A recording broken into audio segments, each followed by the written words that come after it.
सारे हजरात, कौन नहीं जानता इमाम बुखारी रहमतुल्लाह अलैह, सब जानते हैं। वक्त के इमाम, हदीस के इमाम। कुरान करीम के बाद जो मुस्तनद तरीन किताब पूरी दुनिया जिस पर मुत्तफिक है वो बुखारी शरीफ है, जिसके बारे में क्या कहा गया, असहुल कुतुब बाद किताबिल्लाह, असहुल कुतुब, सही तरीन कुतुब। ये जो लक़ब मिला है इस किताब को, जो एजाज़ मिला है, जो आपके सामने है, बुखारी शरीफ, अपनी आंखों से देखेंगे। कुरान करीम के बाद अल्लाह तबारक व तआला ने ये मकाम अता फरमाया है। और आपको मालूम है कि इमाम बुखारी कौन थे? अरबी थे, अजम के रहने वाले थे। माशाअल्लाह, अजम के रहने वाले को ये मकाम। आज अगर हम चले जाते हैं ऐसे मुल्कों में जहाँ अजमी हो, तो उनको ये घास वास थोड़ी जाते हैं, तो ये तो अजमी है, ये अजमी है। इमाम बुखारी रहमतुल्लाह अलैह ने अपने आप को मनवाया, ऐसे नहीं मनवाया। अपने फन का जब इजहार उनके सामने किया, अरबों के सामने, तो उनके सर झुक गए कि इतना बड़ा इमाम। बड़ी छलनियों के बाद, छलने के बाद, बड़ी छलनियों से छलने के बाद ये किताब जो आपके सामने मौजूद है, जिसको ये मकाम मिला है, बड़ी तनकीद के बाद, खुद तनकीद, जरह की, इसकी तादीर की, यानी जो जरह होती है, उसके बाद ये किताब मंजर आम पर आई, जिसको ये लक़ब अल्लाह तबारक व तआला ने और ये आज़ाद अता फरमाया, और उम्मत इसको पढ़ती है, आंखों का नूर समझती है, रोशनी समझती है, हिदायत का जरिया समझती है। तो हमारे जो अकाबिरीन हैं, अकाबिरीन से मुराद यही जो अकाबिरीन है, यही है ना, सबके जो अकाबिरीन हैं, आपके हों, आप मकतबा हदीस फिक्र से ताल्लुक़ रखते हैं, मेरे सामने बैठे हैं, कुछ लोग बरेलवी मकतबा फिक्र से हैं, कुछ देवबंदी हैं, सारे, सबका एतमाद है कि नहीं बुखारी पर। अब अगर कोई इस पर एतराज करे तो हम क्या कहेंगे? उसके एतराज को खाते में लेके आएंगे? किसी खाते में नहीं लेके आएंगे, किसी खाते में। हमारा एतमाद इस किस्म का एतमाद है हमारे अकाबिरीन पर, हमारे अइम्मा पर, हमारे मुजद्दिदीन पर, जिन्होंने तफसीरें लिखी हैं, जिन्होंने तफसीरें बयान की हैं। अब उनके बारे में अगर कोई ये कह दे कि नहीं, वो तफसीर वो लोग नहीं समझे, मैं समझाऊं इसकी हकीकत को, मैं इसकी तफसीर को, मैं इसके माने को और मफहूम को समझाऊं, तो लोग क्या बोलेंगे? बेवकूफ है। पूरी उम्मत का इस पर इत्तेफाक है, और तुम एक आदमी, एक फर्द या दो, तुम ये कह दोगे नहीं, तो हम ये कहेंगे भाई तुम्हारे लिए दुआ कर सकते हैं, इसके अलावा कोई हमारे पास हल नहीं है कि अल्लाह तुम्हारी हिदायत दे, और तुम्हारे जरिए से अल्लाह तबारक व तआला ऐसे लोगों का ईमान महफूज रखे, तुमसे बचा के रखे, तुमसे दूर रखे कि गुमराह ना हो जाए। तो हमारा इस किस्म का एतमाद है हमारे अकाबिर पर। अब एक आदमी उधर बैठ के जो है वो बोलता रहे कि नहीं जी मौलवी साहब झूठ बोल रहे हैं, या बाहर यूट्यूब पर बैठकर, सोशल मीडिया पर बैठ के वो कह के भाई ये झूठ बोल रहे हैं। तो अब अगर वो इस चीज का रट्टा लगाए तो हमारे अकाबरीन पर तो कोई असर नहीं पड़ेगा उसका, हमारे अकाबरीन पर तो उसका असर नहीं पड़ेगा। वो रट्टा लगा, वो ये कहता रहे कि जी कौवा सफेद है, तो कहता रहे, आंख बंद करके कहता रहे, हम यूं ही कहेंगे कि वो आफताब की तरफ थूक रहा है, चांद की तरफ थूक रहा है, उसका थूका हुआ उसके मुंह पे ही आ रहा है, यही कह सकते हैं। तो आजकल ये हो रहा है माशरे के अंदर। और हमारे बाल बेचारे सीधे साधे जो मुसलमान हैं, जो यूट्यूब पर जो लोग आते हैं, पगड़ी, अगर वो पगड़ियां लगी होती है, हमारी तरफ पगड़ियां लगी होती हैं, इसी तरह दाढ़ी होती है, तो फर उलमा के बारे में तनकीद करना शुरू कर देते हैं, बुरा भला कहना शुरू कर देते हैं। तो हमारे पीछे बेचारे जो सीधे साधे जो बेचारे कुछ उलमा से नाराज होते हैं ना, जो उलमा से बाद लोग नाराज भी ऐसे हो जाते हैं खामा खा, तो उनको ये जो हमारे अकाबरीन की जो तहकीकात है, जो तशरीयात हैं, वो समझ में नहीं आती। वो जो कह रहा होता है, जो एक फर्द होता है सिर्फ, और जो अभी का पौध होता है, अभी पैदाइश होती है उसकी, वो कहता है वाह क्या बात कर रहे हैं, क्या बात कर रहे हैं। हमारे मौलवियों को तो ये बात समझ में नहीं आई, हमारे मौलवी तो इस तरह है, इस तरह है। तो उनके बारे में सिर्फ यही कहा जा सकता है कि वो अपने नफ्स को खुश कर रहे हैं, शैतान को खुश कर रहे हैं। तो पूरी उम्मत एक तरफ। अब उन्होंने तो वो तहकीकात नहीं देखी जो इसमें मौजूद है ना, आप लोगों ने देखी, आपको मालूम है कि क्या लिखा है, नहीं समझ में आएगा। इनमें से कोई भी ऐसा शख्स नहीं होगा कि जिसको ये कोई भी एक हदीस पढ़ ले और उसका तर्जुमा कर ले।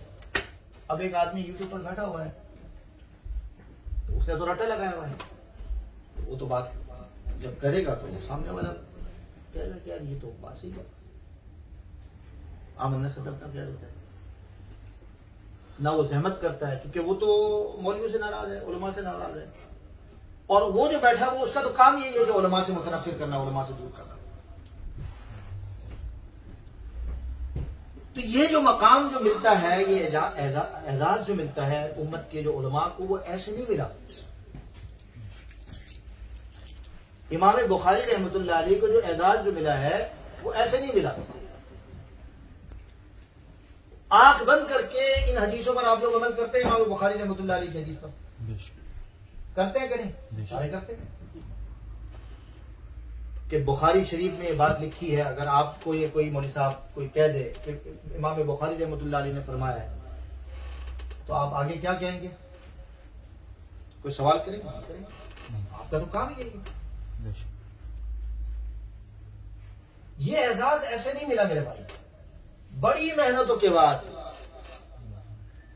ये एजाज अल्लाह तबारक व तआला ने दिया है, और इस पर हम एतमाद करते हैं और फख्र करते हैं कि अल्लाह तबारक व तआला ने ऐसे उलमा, ऐसे अकाबिरीन और ऐसे अल्लाह तबारक व तआला ने ऐसे उम्मत के अंदर ऐसे इल्म वाले लोगों को पैदा किया। सुभान अल्लाह। कितनी हदीसें होंगी इसमें, आप बताइए, कोई बता सकता है? आप तो बताएं कितनी हदीसें होंगी?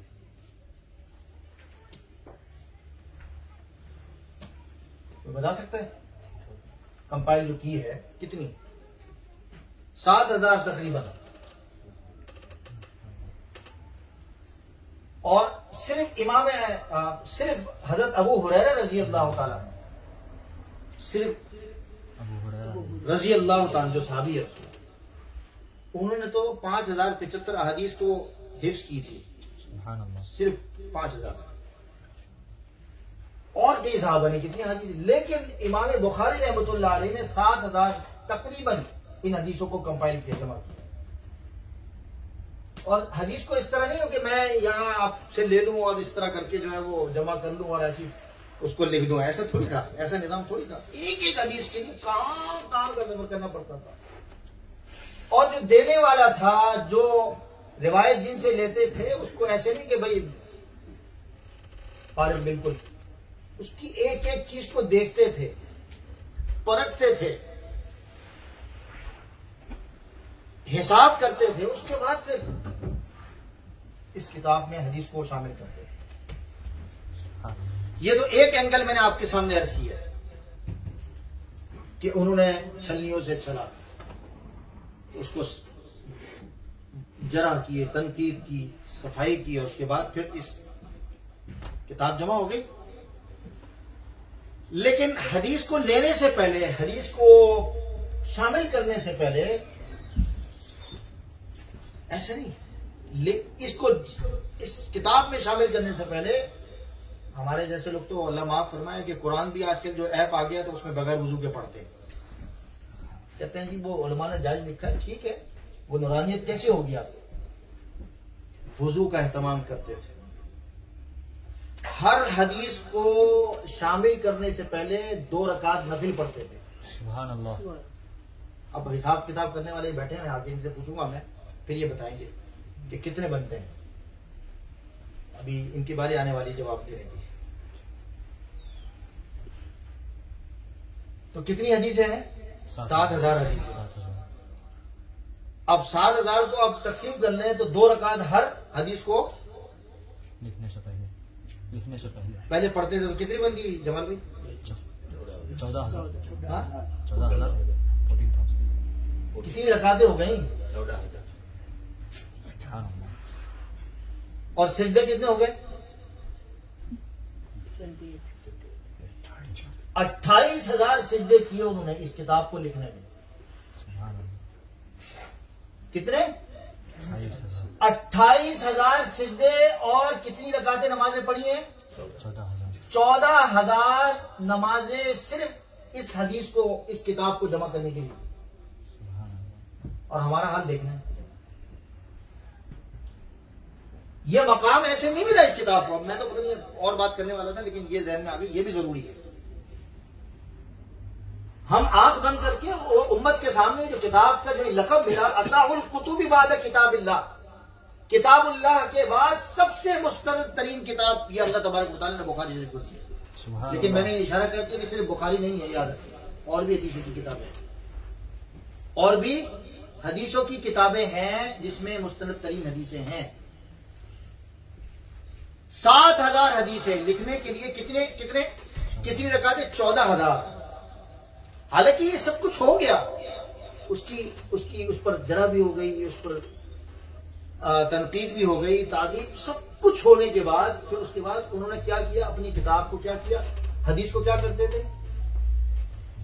अल्लाह के हवाले करते थे। जी अल्लाह ताला, ये मैंने ये जो हदीस लिखी है ये मैं आपके हवाले करता हूं।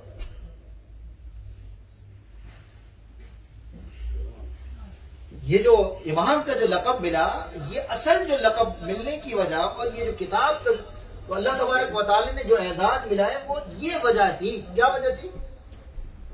कि अपने इतना बड़ा काम करने के बाद, हदीस को जमा कर 7,000 हदीसें जमा करने के बाद अपने आप को कुछ नहीं समझा। हमारा कोई कमाल नहीं है, हम इस किताब को आपके हवाले करते हैं। अगर आपने कबूल कर ली तो बस काफी। और अल्लाह के सामने 28,000 सिजदे किए, 14,000 रकातें नमाजें पढ़ी।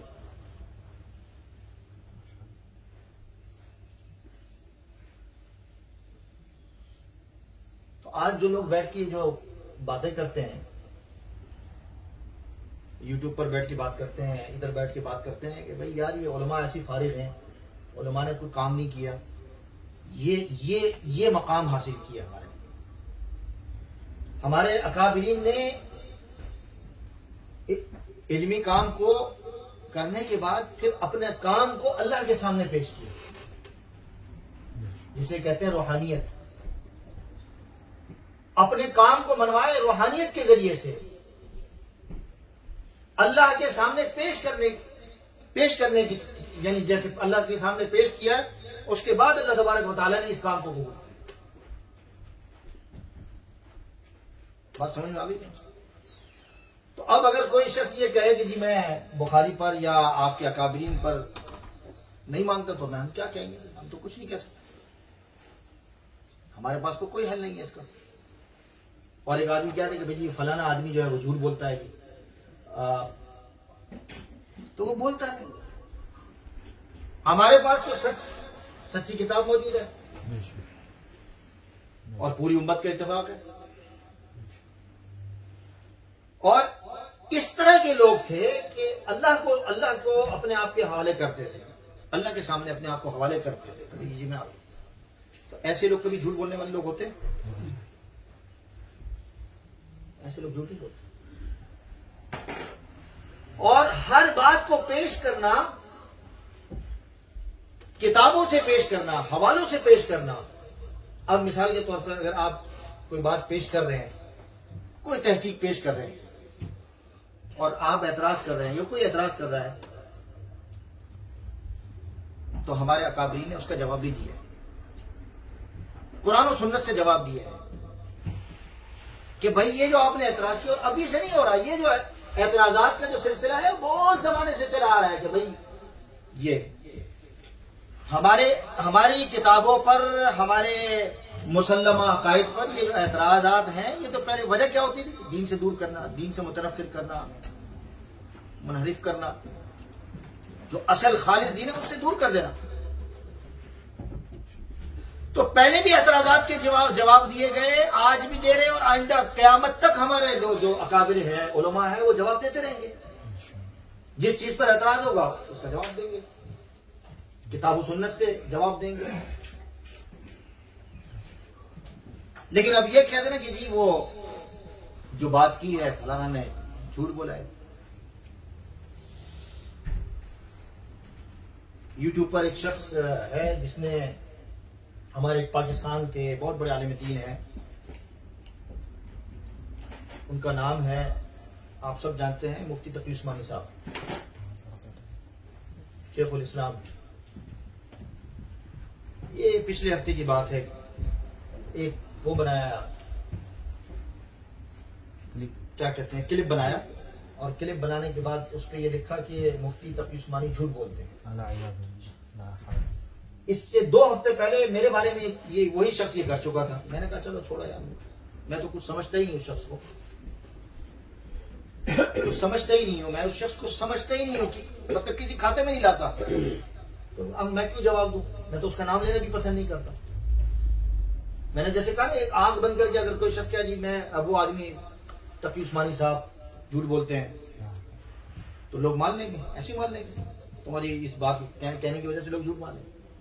वो सिर्फ अपने आप के चैनल को चलाने के लिए ऐसे लोगों के क्लिप, तकरीबन 200 से ज्यादा लोगों के उलमा के, वो क्या करते हैं, वो एक छोटा सा क्लिप उठाया इधर से और उसको काटा, और काटने के बाद क्या किया, अपनी बातें उसमें शामिल कर दी कि क्या ये मौलाना तकी उस्मानी जो है झूठ बोलते हैं, फलाना झूठ बोलते हैं, फलाना झूठ बोलते हैं। हर एक का क्लिप यहाँ के उलमा के भी से होता है, यूके के उलमा के, मेरा भी उठाया और भी कई लोगों का उठाया।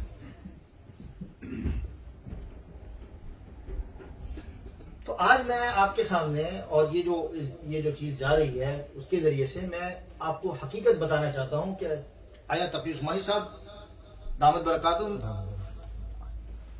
नौज़बिल्लाह झूठ बोलते हैं, या आप जो है जो असल जो मसला है उस पर पर्दा डालने की कोशिश कर रहे हैं, जो असल मसला जो है उस पर पर्दा डालने की कोशिश कर रहे हैं।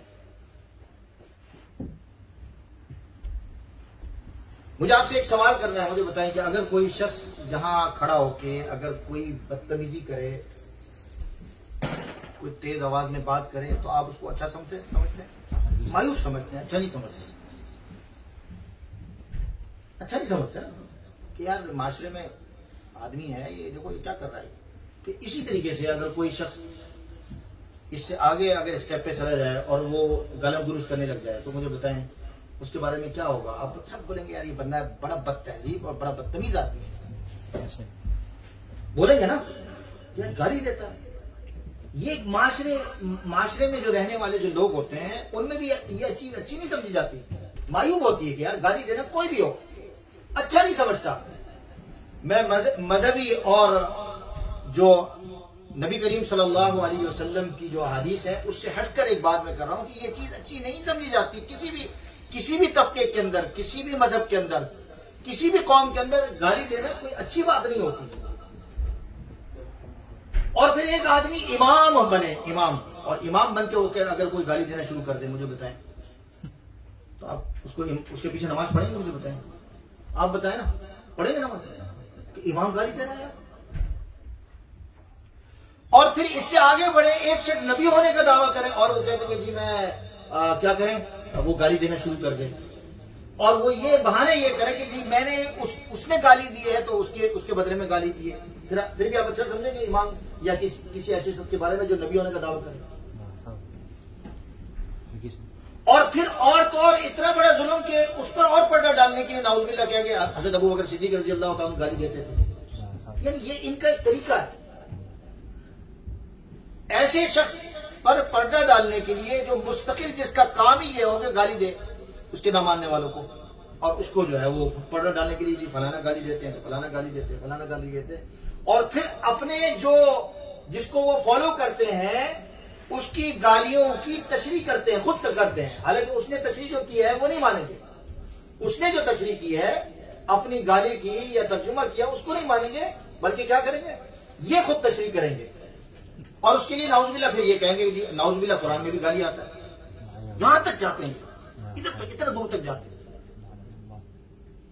इसलिए जवाब देना बहुत जरूरी था, इसलिए मैंने आप के सामने, और एक बात मैंने पिछले हफ्ते आपके सामने एक बात रखी थी कि जब पार्लियामेंट के अंदर पाकिस्तान के अंदर एक वाकया हुआ, एक हिस्ट्री है, हिस्ट्री बताना तो कुछ जुर्म नहीं है, मैं हिस्ट्री बता रहा हूं आपके सामने। पार्लियामेंट के अंदर 1974 में जब इनको लाया गया और इनके जो सो कॉल्ड जो खलीफा थे वो मिर्जा नासिर साहब, उनको लाया गया, तो वहां सवाल जवाब हुए, कितने दिन, 13 दिन तकरीबन, और पूरा ड्यूरेशन तकरीबन 21 दिन बनता है। जो पाकिस्तान के लोग हैं वो अक्सर इस चीज को जानते हैं। तो मैंने आप हज़रात के सामने ये बात रखी थी पिछले से पिछले जुमे कि एक सवाल जवाब का सिलसिला था, चल रहा था, सब एक तरफ से सवाल हो रहा था, फिर दूसरी तरफ से जवाब दिया जा रहा था। और एक बात और मैंने आप हज़रात के सामने अर्ज की थी कि वो जुब्बे कुब्बे के साथ आए थे, वो पगड़ी लगा के जैसे होते हैं, तो वहां की जो ये जो अराकीन असेंबली थे वो तो कह रहे हैं यार ये तो आपसे भी ज्यादा मुसलमान लग रहे हैं, और इन पर जो है वो आप कह रहे हैं कि ये मुसलमान नहीं, ये कैसे हो सकता है, शैतान ने कैसा जाल फेंका उन पर। आखिरी जो मुकालिमा जो चलता रहा, जो कार्रवाई चलती रही, जो आखिरी जो बात थी, आखिरी बात से मुराद ये है कि जो इस ड्यूरेशन के अंदर एक हवाला ऐसा आया कि जिस पर पार्लियामेंट के सारे अरकान उड़ गए। ये मैं अपनी बात कर रहा हूं, परेशान हो गए, ये मसला है, ये ऐसा मसला है, मतलब ये इस किस्म का आदमी है जिसको ये फॉलो कर रहे हैं और जिसकी नुमाइंदगी कर रहे हैं पार्लियामेंट के अंदर। हम तो ये तो डायरेक्ट हमें ये शख्स जो है वो कह रहा है, जब जाके इनके होश ठिकाने आए कि यार ये जो जुब्बे कुब्बे से नहीं होता,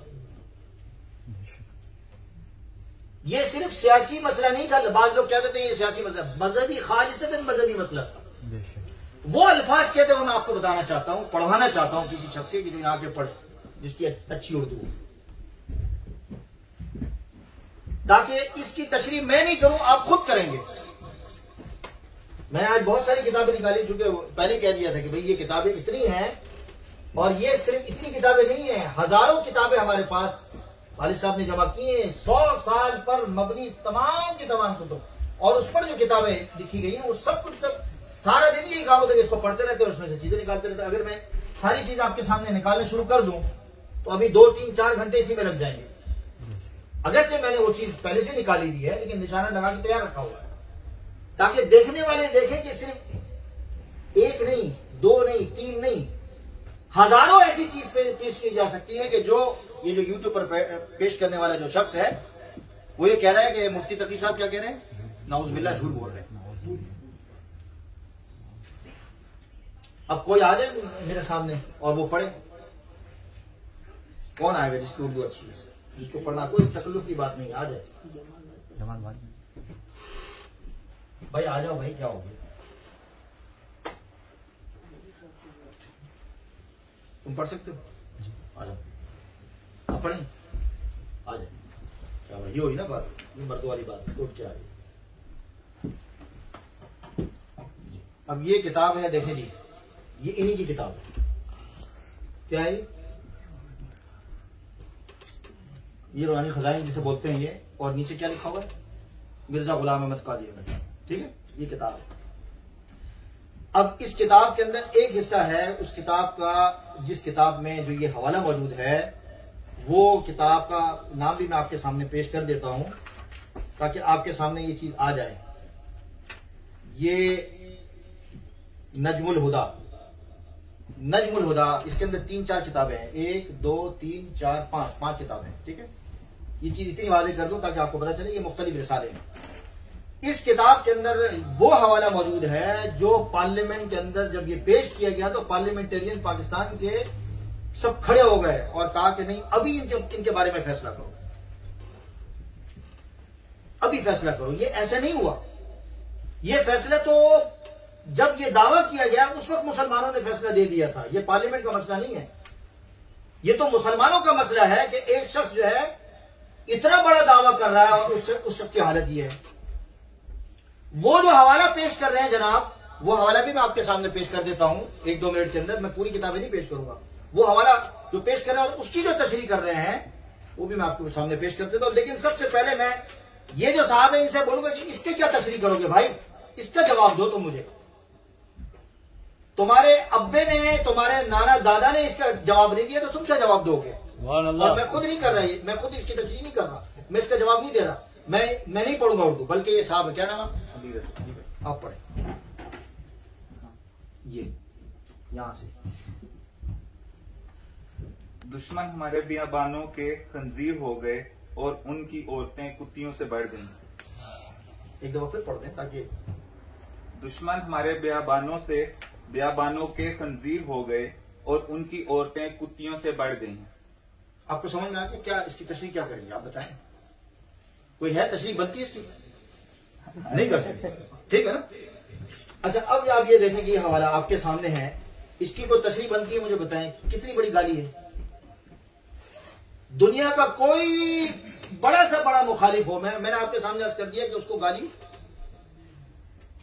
देना अच्छी बात नहीं है। और ये किन लोगों को कह रहे हैं, ये इनसे पूछें कि मैं नहीं कहता, आप खुद कहें, आप खुद पूछें कि भाई ये किन लोगों के बारे में है जिसके बाद ये फैसला किया गया पाकिस्तान की अदालत के अंदर। ये हालत है इनके इमाम की, इनके मुजद्दिद की, इनके मेहदी की, इनके नबी की और इनके ईसा की, जो ये दावा करते हैं। और फिर क्या करते हैं, ये इल्जाम लगाते हैं मुफ्ती तकी उस्मानी साहब रहमतुल्लाह दामत बरकातुहू पर, उन पर इल्जाम लगाते हैं कि जी वो झूठ बोलते हैं। अब जो असल जो हवाला है जिस पर जो मुझे आपके सामने पेश करना है वो भी जरा सुन लें, जो उन्होंने मुफ्ती तकी उस्मानी साहब ने पेश किया था, जिस पर इसने अपनी तरफ से तशरीह की कि जी ये मुफ्ती साहब ने झूठ बोला है। तो वो भी पढ़ लें। मैं ये किताब में भी नहीं खोल रहा, किताब में मौजूद है, ये किताब में मौजूद है। अरबी में इबारत है और इसका जो तर्जुमा किया है, ये तर्जुमे में ही मसला हल हो जाता है। ये तर्जुमा मेरा नहीं है, ये इन्हीं के लोगों की किताब है, तबलीगी रिसालत। ये मैं दिखा देता हूं आपको, ताकि आप पहले मैं हवाला पढ़ता हूं फिर आपको दिखाता हूं। मैं उर्दू तर्जुमा पढ़ूंगा ताकि आपको ये बात समझ में आ जाए। कहता है, ये कहता है, कौन कहता है? मिर्जा गुलाम अहमद कादिर। ये कहता है कि मेरी इन किताबों को हर मुसलमान मोहब्बत मवद्दत से देखता है और इनके मारिफ से मुराद जो मतलब जो मारिफत होती है, यूं समझ लें आप, से फायदा उठाता है। सिवाय अरबी, मैं इसको आप पहले अरबी में पढ़ूंगा फिर उसके बाद उर्दू में पढ़ूंगा, आखिरी के जो अल्फाज है। सिवाय इल्ला जुर्रियतुल बगाया। अब एक अरबी समझने वाला, मामूली सी शुद्ध रखने वाला समझ जाता है कि इसका माना, इसका ये किस तरफ जाने की कोशिश कर रहा है। इसका तर्जुमा इन लोगों ने जो किया है, हमने नहीं किया। मुफ्ती तकी उस्मानी साहब दामत बरकातुहू ने जो तर्जुमा किया है वो आपकी किताबों से किया, जिस पर आप पर्दा डाल रहे हैं, छुपा रहे हैं। जो असल चीज है, जो असल चीज पर आप पर्दा डालने के लिए दूसरी बातों दूसरी तरफ ले जा रहे हो। कि मुंजिद में लिखा हुआ है, फलाना जगह लिखा हुआ है। तुम्हारी अपनी किताबें दिखाओ लोगों को, इसमें ये लिखा हुआ है, ये पेज नंबर में बता देता हूं 187। कहता है मेरे दावे की तस्दीक करते हैं सिवाय फाहिशा औरतों के। सिवाय, इसका तर्जुमा किसका किया? जुर्रियतुल बगाया का तर्जुमा क्या किया? सिवाय फाहिशा औरतों के। फाहिशा औरतें कौन होती है मुझे बताइए। और ये हवाला, ये जो मैंने तर्जुमा आपके सामने पेश किया है, ये इनका अपना है और ये सारी किताबों में मौजूद है। अगर मैं एक एक करके खोलूंगा जने बाजारी के लफ्ज फारसी में फाहिशा औरतें जो कारोबार करती हैं। अब ये गाली किसको दे रहे हैं? किसी को भी दे रहे हैं, मैं कह रहा हूं किसी को भी दे रहे हैं, देनी चाहिए मुझे बताएं। जो नबी होने का दावा करता है, रसूल होने का दावा करता है, जो मेहदी होने का दावा करता है, इमाम होने का दावा करता है, मैं तो समझता हूं कोई मुसल्ले पर भी अगर खड़ा हो जाए इस किस्म की बात करें तो उसके पीछे नमाज नहीं पड़ेगी। आप चाहे आप मुसलमानों को दो या गैर मुस्लिमों को दो, भाई गाली क्यों दे रहे हो? जरूरत क्या है? आपके अगर दावत को कोई कबूल नहीं करता तो उसकी मर्जी है भाई, आप फोर्स क्यों कर रहे हो और फिर उसके बदले आप गालियां दे रहे हो? ये फाहिशा जो औरतें हैं, बाजारी औरतें अच्छी नहीं होती। ये असल में हकीकत में मुसलमानों को कहा जा रहा है।